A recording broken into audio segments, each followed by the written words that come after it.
Mountain Monologues and Downhill Dialogues, episode 4. Today is Sunday, April the 19th. The trail I am on is up towards an area called Gloria, above one of my favorite trails, which is called Magic Trail. I did most of my Barkley training on Magic Trail. It's about 1,800 feet in about a mile.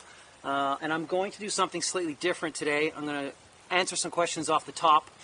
And then I'm actually going to go for a downhill time on Magic, where I won't be talking. I'll be focusing on running it as fast as I can instead. So that'll be the last half of this. This is a 20-minute drive from where I live in Chilliwack. The shoes I'm wearing today are the Salomon Sense Ride 3. They made some changes from the 2. My preference is still the Sense Ride 2. If you liked the 2, you'll still enjoy the 3. The stack height is higher. It's still an 8mm drop. The only thing I thought the 2 needed was more aggressive tread pattern. Like I said, some changes. I'm still preferential to the 2, but if you like the 2, you'll still enjoy wearing the 3. It has a very similar fit, and I think the same last on it still. The fuel for today: trail butter, maple syrup, and sea salt. Nut butter, endurance tap, regular energy gel, maple syrup, and then want to give a shout out to Squirrel's nut butter. Never forget, lube your junk.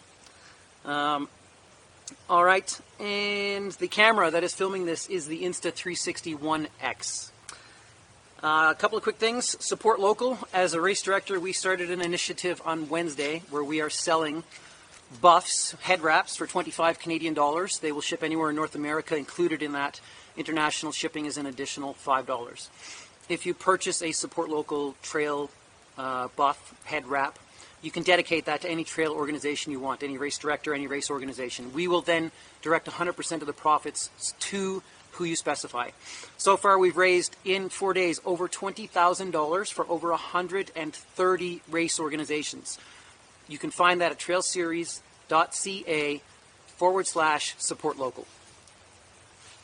So if you're interested in supporting your local community's race director, you can do that through that website, and we will direct those funds directly to that race director and send you a gorgeous head wrap for your support. I did a podcast with Dylan Bowman called The Well this week. It was my first podcast in 3 years. If you're interested in checking that out, Dylan Bowman, The Well is the podcast.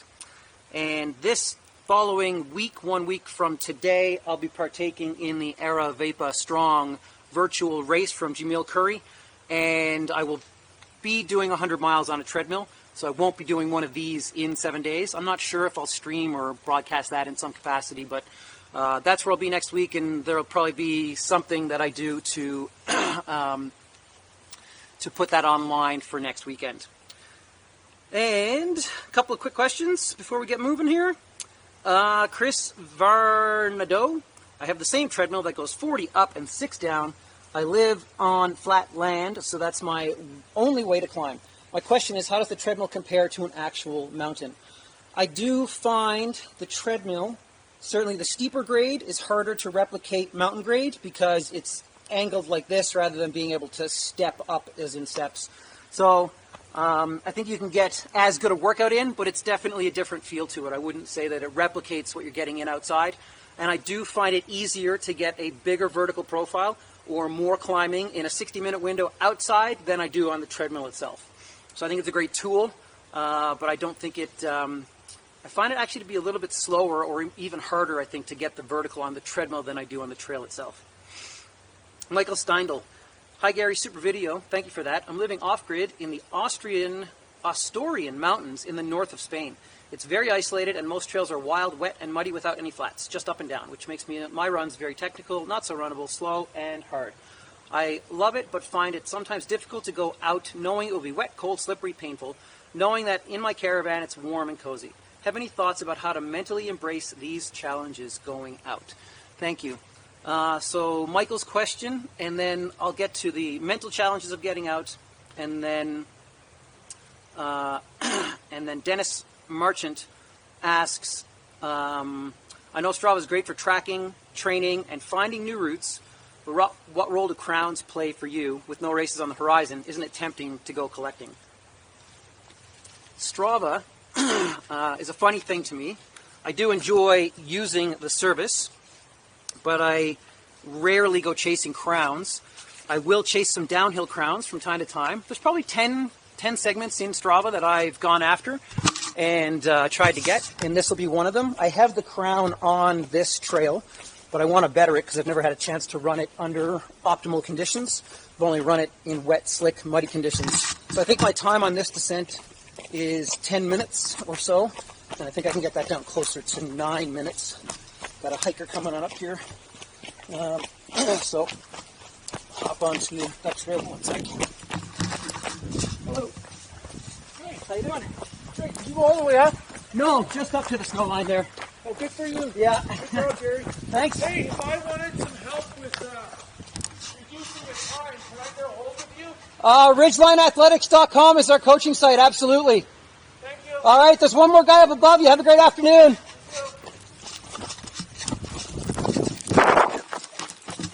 All right. Well, I'm going for this trail time right now, so hold off on talking for a bit. Magic trail.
halfway.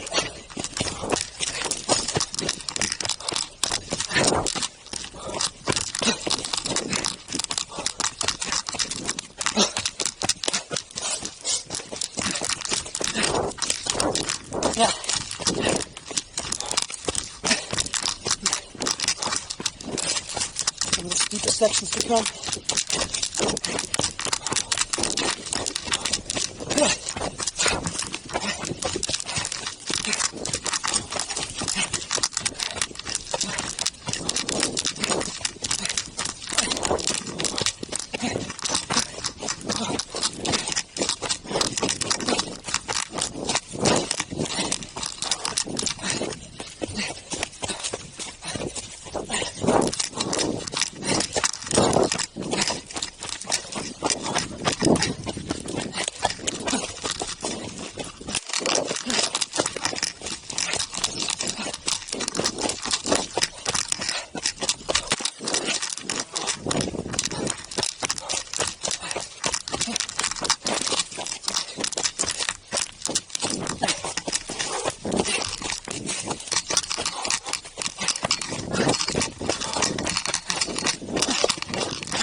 Section.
Well, that's definitely the crown on wobbly legs.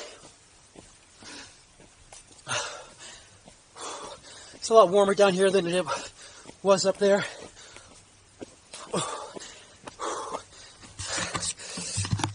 All right, different video. We'll go back to the original format next time. Sorry I didn't get a chance to answer more questions.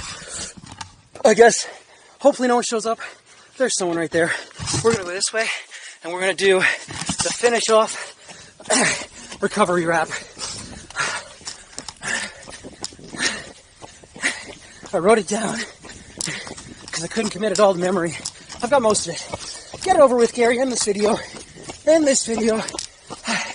Living in a time of COVID. Running downhill, trying not to skid and slid. Appreciating nature amid a time when trails is forbid in places like Madrid. Friends around the world on lockdown.